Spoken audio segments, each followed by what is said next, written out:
that's it. Turn the page on the day, walk away. Cause there's sense in what I say. I'm 45th generation Roman, but I don't know them or care when I'm spitting.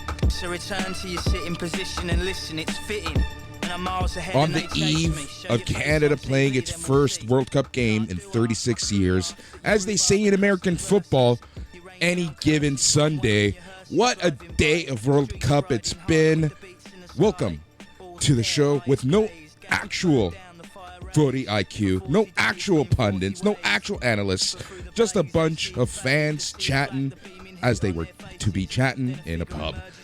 This is the World Cup date. I'm your host, I'm Boris, and today, at least for now, because you never know, I am joined by Phil. Hello, everybody. We'll try to keep the swearing to a minimum and the footy talk on topic. That ain't fucking happening. All right, we're in the pub. Exactly. Think of this as like the good old days, sitting at Joe's and ordering the 32-ounce pitchers of beer for $5. Yep. And then we're kind of waking up the next day going, I know why they were $5. Exactly. The bottom of the barrel. But that's all right, because that's how Argentina played today. Bottom of the barrel. What a day. What a freaking day. I thought today was going to be the day of upsets. The world kind of corrected itself by the end of the day, but what a crazy day. But honestly, in all seriousness, it just goes to show you, that literally anything can happen in those 90 minutes on the pitch. And what a perfect way for Canada's lead in, because if there's anything that John Herdman is good at, it's talking. That motherfucker can talk.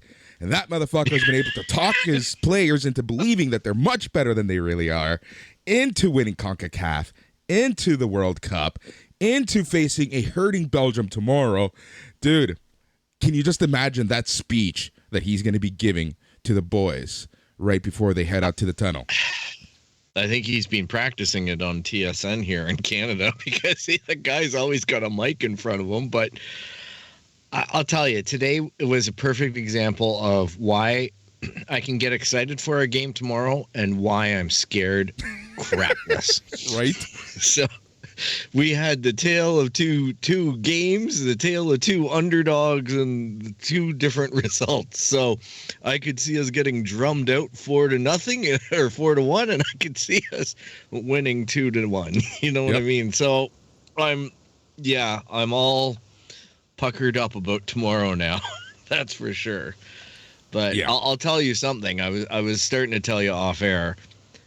I've put my heart in a jar for Canada for a while because it's been stomped on too many times.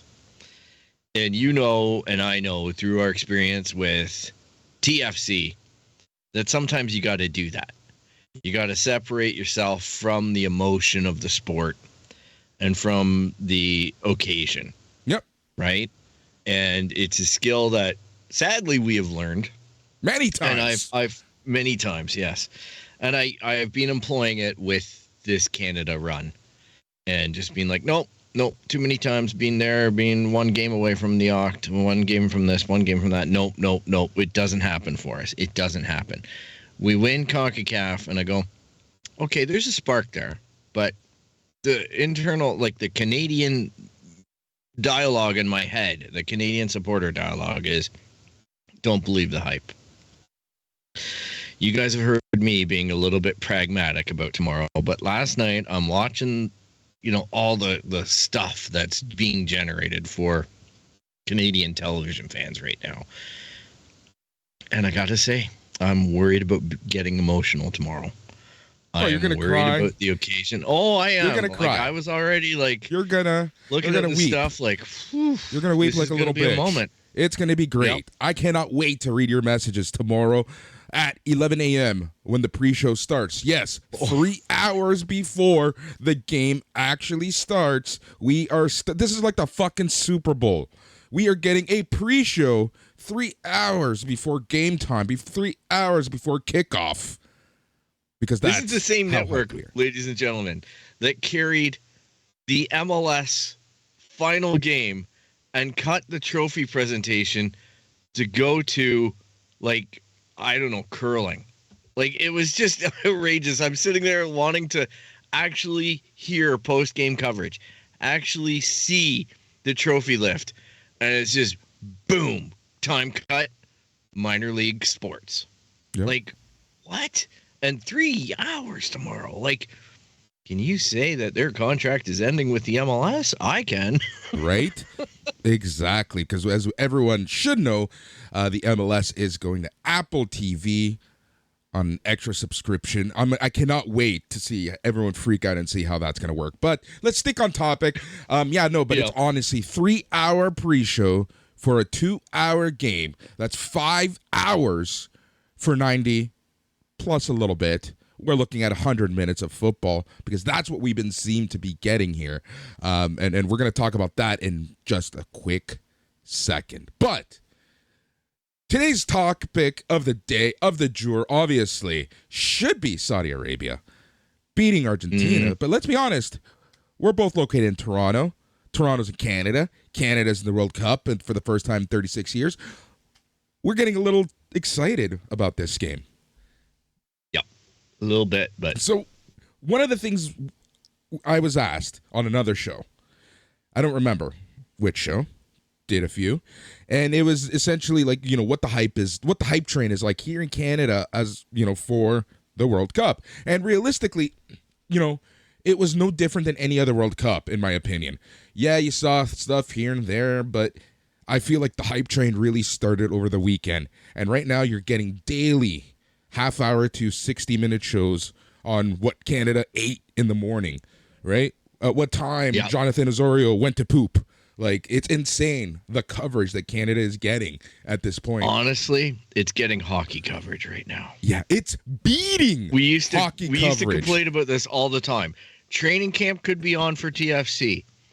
Game could be played. Nada. Not even, like, you're lucky if Pulse 24, a 24-hour just rotten news channel that just cycles the same stories like minute after minute. You'd be lucky if they put a blurb on at the bottom saying the score. So here we are, and now, and paradoxically, everybody covers whether or not Austin Matthews is shaving his balls with Manscaped this week or if he switched to Gillette, right? Like, the media coverage on everything hockey is so overdone. Oh, today the fourth line defenseman stubbed his toe, and may need put a Band-Aid on. And that's the news. And it's just amazing to me that they're actually paying attention to Canada here. Yep. By the way, this podcast really is not sponsored by Manscaped just yet. No. But when it is, you guys will know. Oh, we're going to talk about we're balls. going to talk about our balls and so smelly much. balls. Woo! Come on, Manscaped. Give us that Manscaped money. And then we wonder why Tyler doesn't want to do the other podcast with us anymore. I know, right? But honestly, it's crazy. The coverage we're getting, and this is the thing. This is the thing, Phil. We are getting this insane coverage in the middle of Raptor season. In the middle of Leaf season, Hockey. Which is unprecedented. It is insane. It is crazy. It's something that you've never, ever would have ever thought to see. Like, this is just, I don't even know what it is at this point. It is unprecedented. It is unprecedented, and even TSN has some of their hockey crew down there covering the World Cup. That blew my mind because we both know how the hockey media, hate football/soccer up here. Oh, they make fun of it openly. They could literally be covering an MLS game, and they will openly mock soccer, football, footy, whatever you want to call it. Yep, and the thing is that what I've learned about it is that contempt is actually them burying fear. Yes. Because they're worried about the fact that the world's game is getting stronger and stronger in North America, and they perceive that as a threat to their own coverage and their own sport, which it shouldn't be. Like, let's be honest. In Canada, hockey's always going to be king. We know that. We know that everybody's got a space at this table. It's just the comeuppance of going from the little table and going to the big table in the sports arena and the sports pantheon of North America. All right. We're talking about the hype train. And it's not just in Canada where you're seeing this hype train. This hype train is honestly, we are becoming the darlings of the World Cup, and we haven't even touched the pitch just yet. Al Jazeera, World News, Al Jazeera has this awesome video up on their site right now, hyping the Canada train. Phil, let's take 2 minutes, 6 seconds out of our day to listen to this. By the way, we're in this video in the background. Canadians are passionate about their sports teams. Generally, those playing baseball, basketball, and of course, ice hockey. But more recently, fans are turning to a different game. This is my first time ever seeing a soccer game. The success of the men's and women's sides has caused a massive spike in interest in the sport. The Canadian women's team won Olympic gold in Tokyo, followed by the men's team qualifying for just their second World Cup. Much of this success is down to the influence of Coach John Herdman. John Herdman has brought so much confidence to the Canadian national team program that it attracts winners, right? Winners attract winners. He had medal success as an Olympic coach for the Canadian women. He's more than brought that to the Canadian men. This group of players is much more diverse than the team that played at the 1986 World Cup in Mexico. Among them, the Canadian immigrant from Ghana, Alphonso Davies. The Bayern Munich player has captured the attention of the soccer world and is thriving under Herdman, while Croatian-born Milan Borjan tells everyone how proud he is to be part of this team. Happy to give back something to Canada that Canada gave it to me. You know, new life, new everything. Experts think the World Cup could be a turning point for the sport in Canada. Now this is an opportunity to be there in Qatar this year, and then in Canada, United States, and Mexico in 4 years. This will set a real transition for Canada to the next level. The recent success is already paying off, with greater enrollments in youth programs, and fans ready for a taste of World Cup glory. We're going to Qatar! With hopes of being a dark horse, Canadians are counting down to the tournament in Qatar with excitement not felt in a generation. Jody Vance, Al Jazeera, Vancouver. There we go. The hype train is certainly on everywhere, and it's true. Like it's just crazy to think where this program was a few years ago. But let's be honest, Phil. You and I are all about honesty as it comes to this because we've fought on the front lines. We've been in those trenches. Somehow, some way, the CSA is still gonna fuck this up. They already are. Come on. Like, not this particular team at this moment, but I am so concerned about 2026 access to tickets, access to events, and whatnot. Just everything that I see right now, I'm not a big fan of. Have you seen this insane Canada fan bullshit idiots on Twitter? What I'm talking about. That's what I'm talking about, man. I'm just saying, like, it's are openly saying the media is lying. Qatar is perfect. Oh boy. See, this is why we weren't invited to the party anymore. Yeah, well, we got uninvited. Well, hey, I nearly lost it. I nearly lost it on Twitter when everybody was complaining that Canada didn't have a World Cup kit. And I'm like, do you know whose fault that is? The CSA. Because they need to tell Nike to make one. So you know who didn't believe in this team getting to the World Cup in Qatar? CSA. Exactly. There's a reason. Who the fans should be mad at. But no, they're dragging Nike and Adidas and everybody else up and down Twitter lane there. And I'm just like, guys, do you not know how sport works? Yep.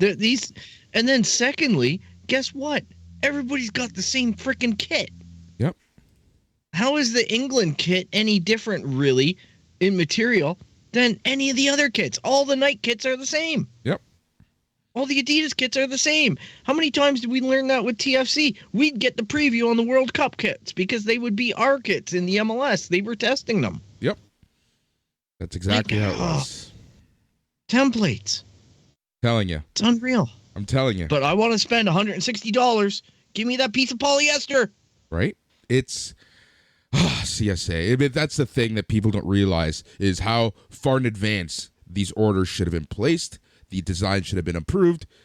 And the fact that the CSA doesn't have anything ready literally goes to show you what the CSA thinks of their own fucking program. Thank you, Mr. Cochran, the person who Phil and I literally ran out of TFC. I also love the fact that they turned around and they had to put in a monetization strategy to even get tickets for games now, instead of just going to the Voyageurs and getting excitement and getting the paid fans, like the enthusiastic fans who were bleeding for this team for so long. And instead they put in some kind of payment system where you have to be an Uber fan in order to get the invite ahead of everybody else. Like, come on. What gets to me the most is this. 2008 versus Jamaica, August 8th, 2008. We single-handedly, I put in almost $8,000 of my own fucking money to get asses in seats. Yep. We'll talk about that one day. How about the trip? How about the trip that Jack and I made to go watch Canada play Honduras in Montreal, where we were the home team. However, because they sold so many tickets to the Honduran fans, the way we likened it was we were a red stain on a blue mattress there. Yep. That's we weren't even allowed to display the Canadian national flag by security. But hey, Quebec. Exactly. All right, Phil. So that's tomorrow's show. Now I'm grumpy again. I bring it out in you. I know how to bring it out in you. Man, oh man. I can piss you off just by naming some names, and you'll just like go on. You can do the same with me. You can honestly do the same with me. Yep. Well, I planted that Earl one the other day, so that was my comeuppance. I know you did. Now I'm just thinking of fucking Jesse Pearl. I kind of hope these people are listening to this show. Oh, I know. Well, what was the guy's name that went to Vancouver? The wet ones. Oh, he was the assistant GM. The trip to New England. Oh my goodness. Oh, yeah. Anton. Anyhow, you're thinking Anton. No, not Anton. The guy who defected to Vancouver. Sales guy Juno or something. Joey Juno or something. I don't know. Yeah. But Joe anyhow. Gesso. Joe Gesso. That's it. Yeah. Nice guy. Anton's still there. Yeah. Anyways, let's move on. There is a lot of hype, but we got to tame the hype. Because let's be realistic, we've been hurt so many times with the CSA, and look, I know everyone's been hurt by their team, but the amount of work that Phil and I personally have put into this team, the blood, the sweat, the tears, literally the investment that we have put into this team to help Canada raise its profile, and then to literally be slapped by the CSA. When the ticket got hot, when the ticket got popular, you and I should be the last people getting hyped for this game. Oh, I know. That's why I've been holding off on it. Like, I think of guys like Jamie and whatnot who also put in a heck of a lot of work, as much, if not more, the Voyageurs. A ton more than you and I. Yeah, that whole group of people that have been holding this up thick or thin and traveling. Longer than us, yes, longer than us. We just helped when we came along and had some new strategies. That's it, that we offered. And Jamie and the rest went crazy with it and did their own thing. And that's fantastic. Yep. And they deserve everything. They travel. They do a lot of stuff that was beyond the pale for this team. We had TFC's balls. And because of them sharing an office with the CSA for a while, we were able to have access to the CSA, and that's what gave us some momentum, especially at the start. But I was happy to pass this along to the Voyageurs, and I'm glad that they ran with it and they did their thing, Yep. All right. They did well. Let us talk this. 100 minutes. That apparently is the directive that the officials are being given to have the games. 100 minutes. And I do have another audio clip that we're going to listen to. And this one comes from ESPN, and it is Pierluigi Collina. Do you remember Pierluigi Collina? Not particularly. He is the referee, probably one of the most famous referees of the modern era. Tall, bald, angry. Oh, no. You know which one. All right. I probably will. I've seen a lot. All right, let's listen to this. And this is the explanation as to why we are getting so much extra time.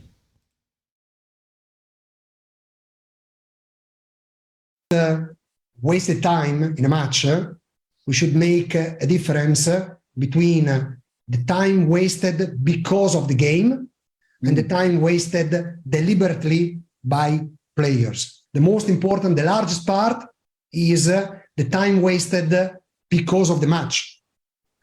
In a match, there are on average 9 minutes lost on throw-ins.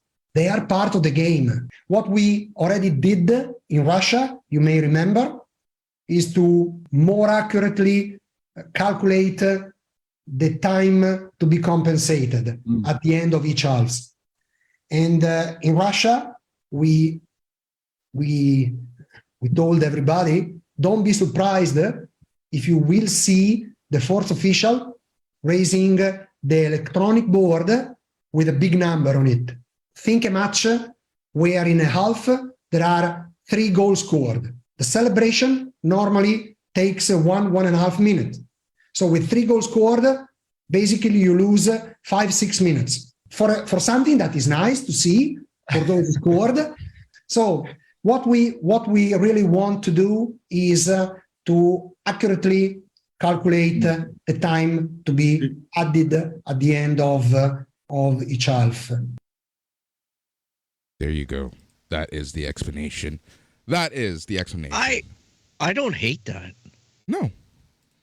Like that, because the amount of time wasting is actually horrendous. So if you're knowingly doing this and making an educated, like the referee is actually looking at his watch or her watch and calculating that time. So I know one of the games today had 7 minutes extra time in the second half.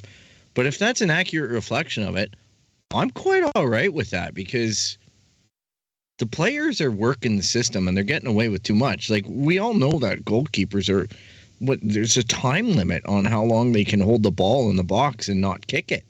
Yep. And that's ignored all the time. I think that's the thing. We've kind of grown accustomed to the average being 3-4 minutes. 3 minutes usually, right? 2 minutes on average. That's what we would always see the big board say, you know? But I think now they've been instructed to properly calculate how much time actually is being wasted with throw-ins, with free kicks, with goal kicks especially, and then add on injury. Substitutions. Actual injury time. Substitutions. And the fucking run to the VAR. Yeah, and the VAR and Fergie time. And Fergie time. We always, or as we're going to call it from this moment forward, Qatar time. Qatar time. Oh, man, that sounds like it could be a drink ad. What time is it? Guitar time. All right. Too bad they banned beer sales. Oh, my God. So that's that. So that's pretty much what's going on. Some other news, just because we've brought it up. Ronaldo, gone from Manchester United via mutual agreement. That's it. So long. Goodbye. Don't let the door hit your ass on the way out. Welcome to the MLS, Mr. Ronaldo. Oh, man, it's going to be a fun couple weeks. Because that's going to be all that we hear is that he's going to land in Miami with David Beckham, and that's his designated player, and he's going to get shares in the league just like Beckson. Oh, my God. But yes, I couldn't see that one coming. Yep, exactly. All right. When you're talking about the referees, you made a very important distinction, whether it was a he or a she, because we are now seeing the first female official at a Men's World Cup match. Frances Stephanie Frappart has become the first female official at a Men's World Cup match. She was named as the 4th official for Tuesday's clash between Mexico and Poland. Awesome stuff. Awesome seeing that happening. Yep.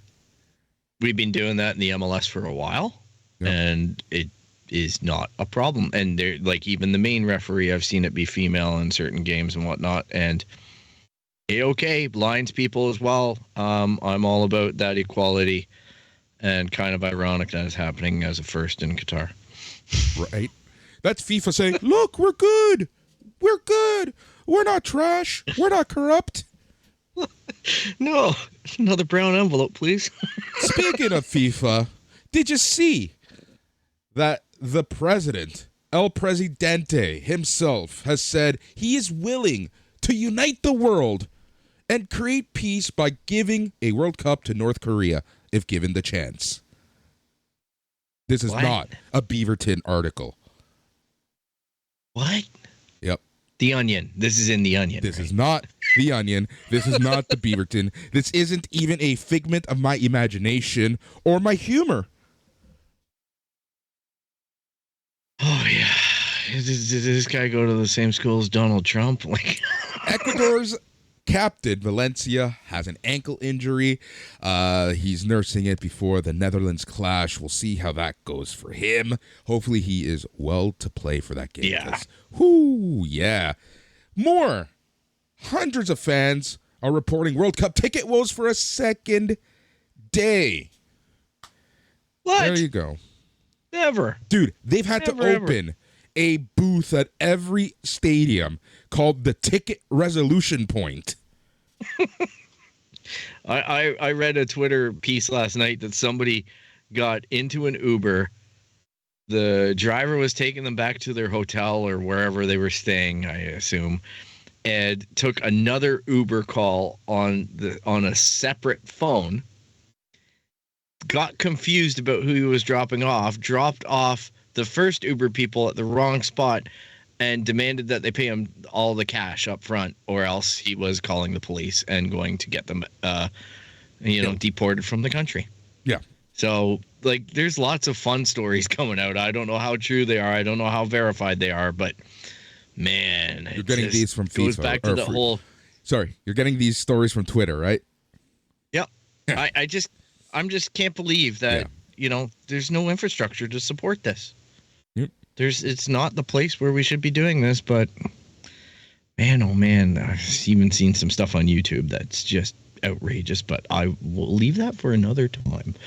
Germany is examining legal action against FIFA over its armband stance. The German Football Association, the DFB, said it was examining if FIFA's threat to impose disciplinary action against players who wear the One Love armband at the World Cup tournament was even legal. Yeah, that's bullshit. That's bullshit. Saudi, the stock exchange, will be closed on Wednesday. A national public holiday has been called. And they're going to reopen on Thursday via TV, state TV. King Salman bin declared Wednesday as a public holiday after the Saudi football team beat Argentina in the World Cup on Tuesday.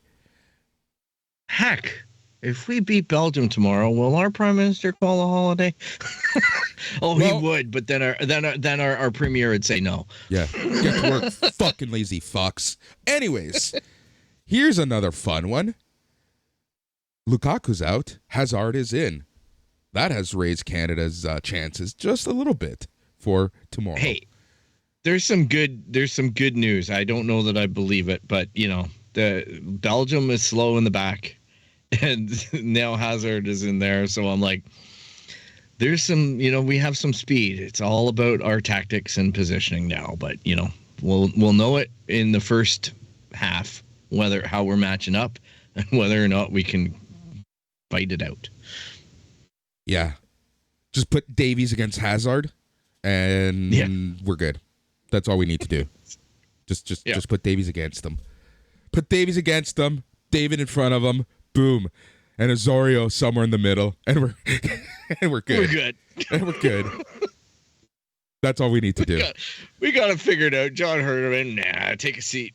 It's Phil Tobin and Boris Roberto fucking Aguilar. We're the ones who got this. Jesus Christ.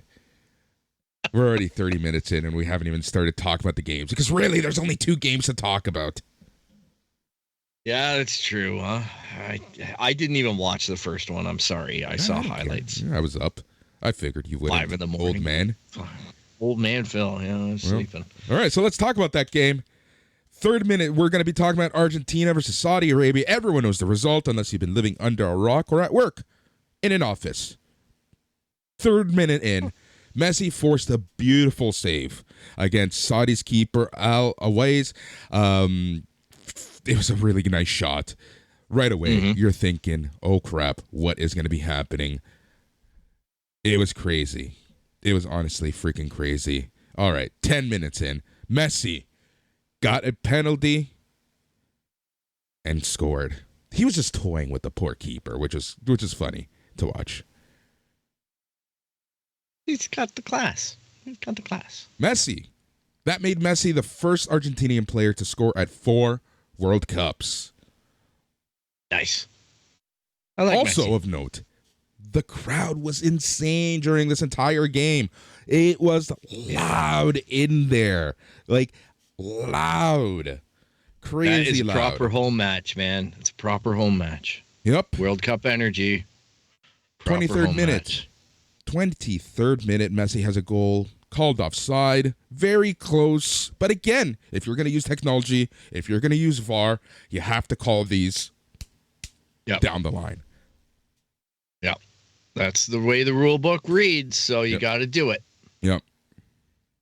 By the 27th minute, I have to say that the Saudis were starting to give it to Argentina and then by the 30th minute, Martinez has another goal ruled offside.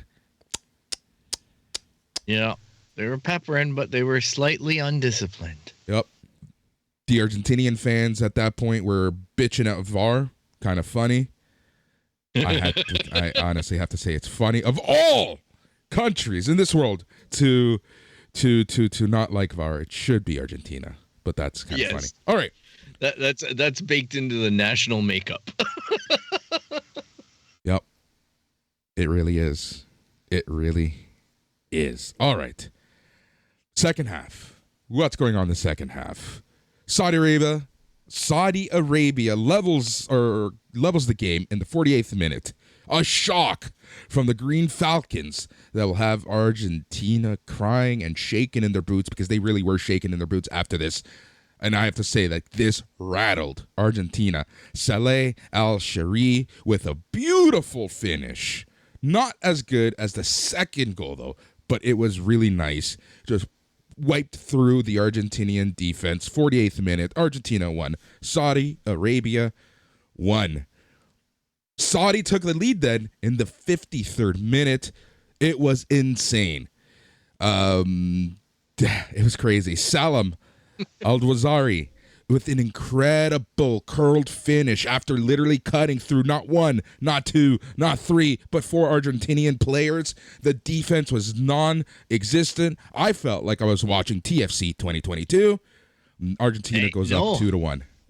Come on, man. Before that, remember Garcia, Pylon.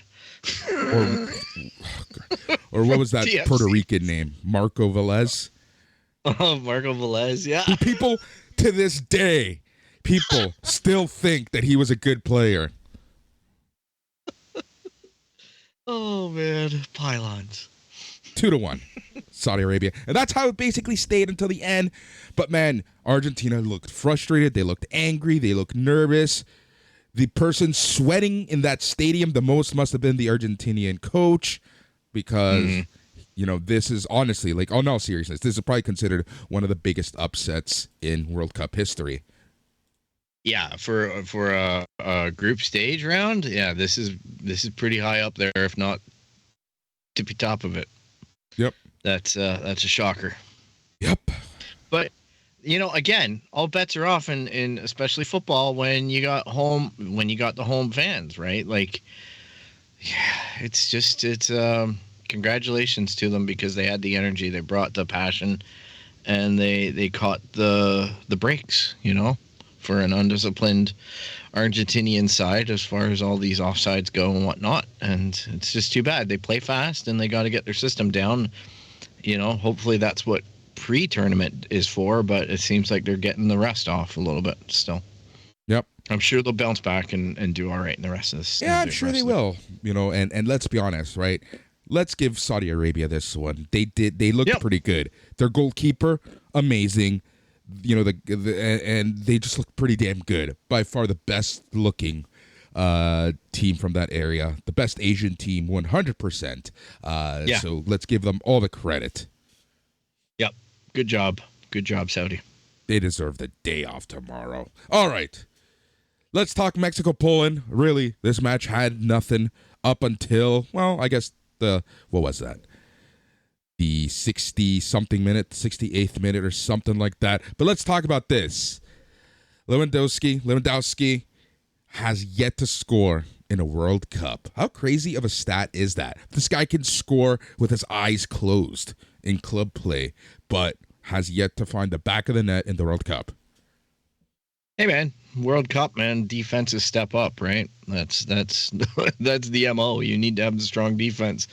So I guess he's not able to crack it. It is rather incredible. But I know he was running free and clear at the beginning. So he was taking his chances, making his runs. But, yeah. And to all credit to Lewandowski, because that penalty kick was nice. It wasn't cheap. It wasn't weak. It wasn't obvious. Let's give some credit. Let's put some respect to the name of Guillermo Ochoa. Yep. Ochoa stepped up and really did well. 37 years old, still has it. Made 17 penalty saves in his career, including 4 for the national team. Guillermo Ochoa, best hair in the World Cup. Best name in the World Cup. 37 years old. What a stud. And for me to give anyone from the Mexican team any credit means a lot. Yeah, that is true. I'll tell you this, though. Overall, I got to say, some of the goalkeeping that I saw today was top notch. Yes. Like, today, like, Schmeichel, my goodness. There's just so much great goalkeeping going on. And, like, these are highlight reel types of things. Like, no business getting to some of these shots. Yep. So good on them. Mexico 0, Poland 0 for a second. I forgot who they're facing. All right, let's jump to Denmark, Tunisia. Another 0-0 final. Again, pretty good game, pretty even game. Some would say this was more of a victory, moral victory for Tunisia. Denmark. Yep. A little bit of pressure. They had a pretty good Euro. They looked not that great, but again, they can easily recover. Right? This isn't the worst thing. Well, you had the return of Eriksen after his horrific injury, which buoyed Denmark a little bit and their fans. But honestly, Schmeichel was a big one on that in net for Denmark, as far as I'm concerned. And I really thought Tunisia had some dangerous looking attacks and had way more possession and threat than I would have given them credit for. So they've stood out to me as a potential dark horse. Let's take a look at these stats. 61.3% possession for Denmark, 38.7% possession for Tunisia. Mm-hmm. Shots on target, 5 for Denmark, 1 for Tunisia. Interceptions, 11 for Denmark, 8 for Tunisia. 37 clearances for Tunisia, only 11 for Denmark. Yeah, well, 595 passes for Denmark versus 374 for Tunisia. Yeah, and Tunisia, to be fair, were playing like route one. They were just peppering the guy a lot up front. But I'm just saying some of those runs were really good. And they just didn't land on net. They didn't land on target. But they still got behind defenses. They still got way more ground than I would have thought they would have for what should have been a result for Denmark. That's all. for me. Yep. All right. Let's talk France and Australia. Yesterday pegged this to go to the Socceroos, and I was a little happy, but realistically, I knew that France was going to catch up. Craig Goodwin in the 8th minute scored for the good guys, the Socceroos, to put Australia ahead 1-0. It's a good moment. I was happy for you. And then 2 minutes later, I called it yesterday. Yeah. 2 minutes later, things got worse for France because Lucas Hernandez was limping off of the field as he got injured. Man, really bad there. Really bad. I hope he's okay. Yeah, me too. Nobody wants any injuries. But hey, the France team is deep. Theo Hernandez with a beautiful cross. Rabiot makes it 1-1. 31st minute. Olivier Giroud puts France in the lead. That's his 50th for his country. 50 goals for his country. Congrats, Giroud. And that's awesome. Who's he one behind at that point? Mr. Thierry Henry for the lead. And he did it in less games. Yep. All right. At 36 years old and 53 days, Giroud is the oldest player ever fielded by France at a World Cup. That's a nice little stat. Yep. You're 36, you're not dead yet. Jesus Christ. I'm 36 still. You're not dead yet. I'm not dead yet. Yet. And then Mbappe, 67th minute. He squeezed between two Australian center backs with the head. And he got the goal to make it 3-1 France. Congrats to Mbappe on that one. Yeah, I'm having a real tough time when I saw the cameras at the beginning of the France match. And let me know if you felt this way, anybody out there, because when I saw it, I thought I was playing FIFA 23.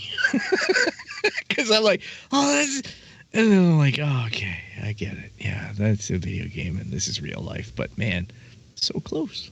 Look, so close. You think so, huh?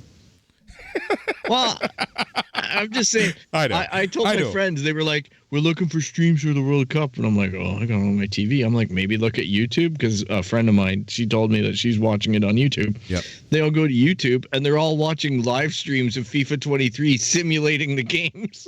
Yeah, it's crazy what people are doing to get. Just go on Twitter. I'm sure people are streaming it for free. It's Twitter. It's the Thunderdome right now. Mm-hmm. I know, but it's just funny because they were trying to put it up at work, and I'm like, 62.4% for France possession versus Australia's 37.6%. 7 shots on target versus Australia's 1. Yeah, pretty tough game for Australia. All in all, the defending champs got the W. That was that. That was all the action. Who got the fourth in the France game? Oh, the fourth. There was a fourth goal. Yeah. I only went up to 3 because that's when I stopped giving a crap. All right. Who did get the fourth? Giroud, because he tied Thierry Giroud. Henry. Okay, There we go. So he tied Thierry Henry. So I thought that I heard that. I really at that point it was becoming farcical. Yeah. So it just looked like a training ground. Like it was just. Yep.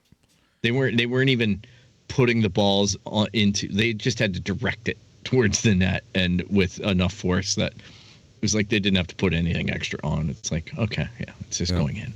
All right, let's talk about tomorrow. Match day 4, November 23rd, 2022. First game of the day, Morocco versus Croatia.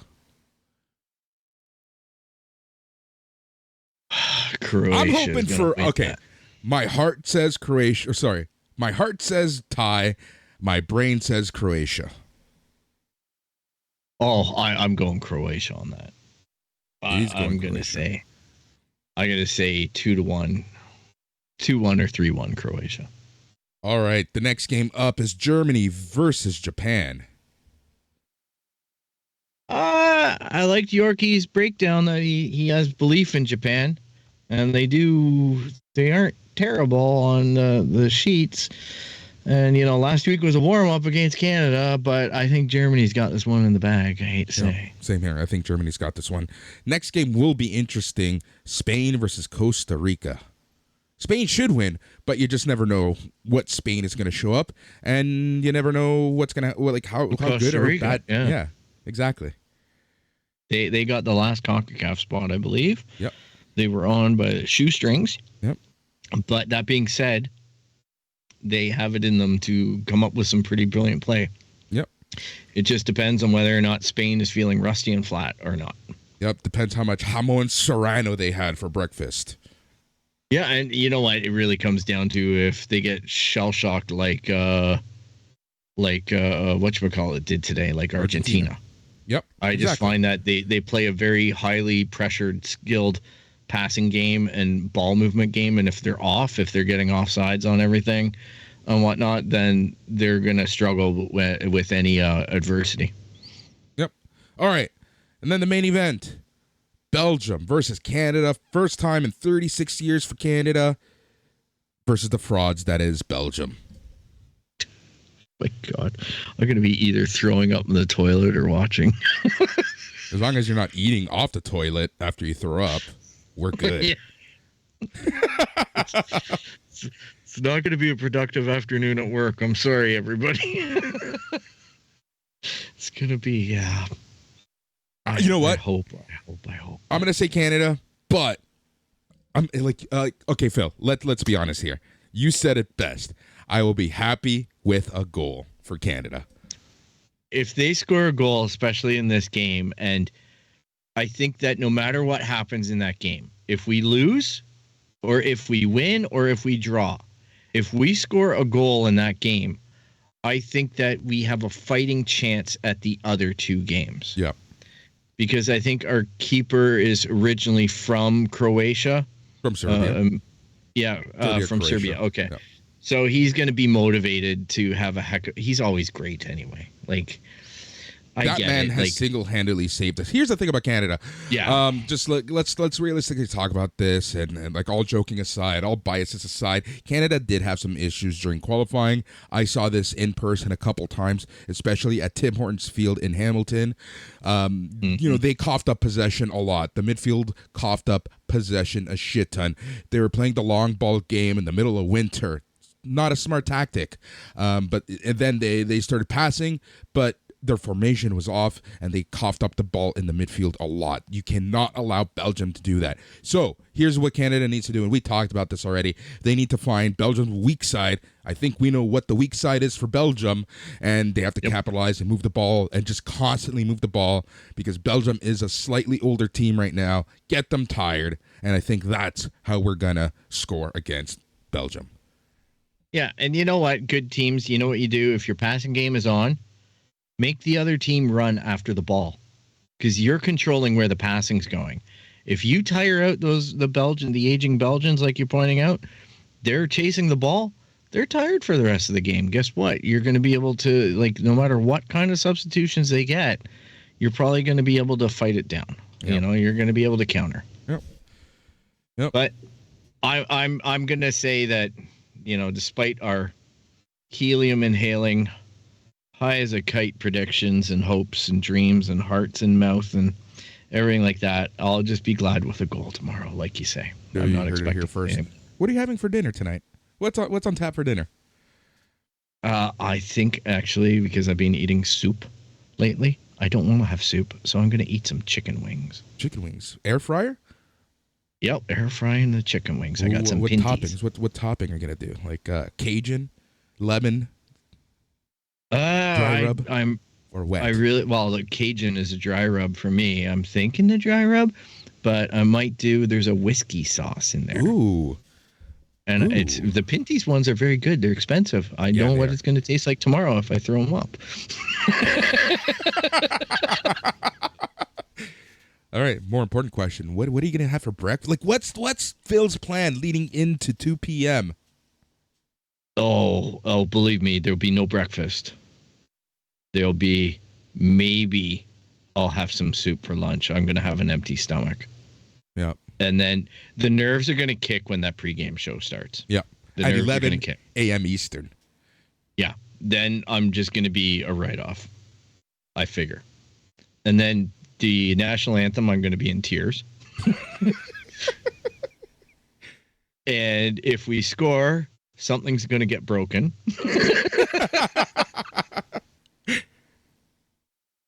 And yeah, that's about it. What about you? I'm having ribs tonight. I'm in the mood of ribs. I think ribs is called for. In terms of, well, here's the thing. I'm not sleeping well at all right now. I think you can tell by my bags. I'm not sleeping well, so I'll probably be up watching the Morocco-Croatia game. I'm hoping not to be, but like probably have breakfast around 8 in the morning. Bagel with cream cheese, bagel with butter, and a slice of Swiss is most likely on the docket with a side of fruit and what do you call it? Yogurt. And that usually I'm good until late afternoon, basically dinner.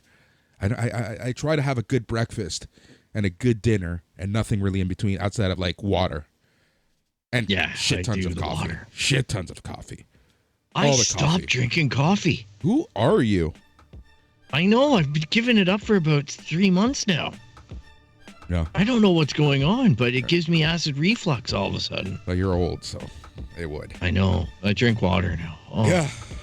All right, so that's our days. You heard it here first. Bill, always a pleasure. Everyone listening, I'm sorry. That's the day in the life of a supporter right now. Exactly. He's Phil.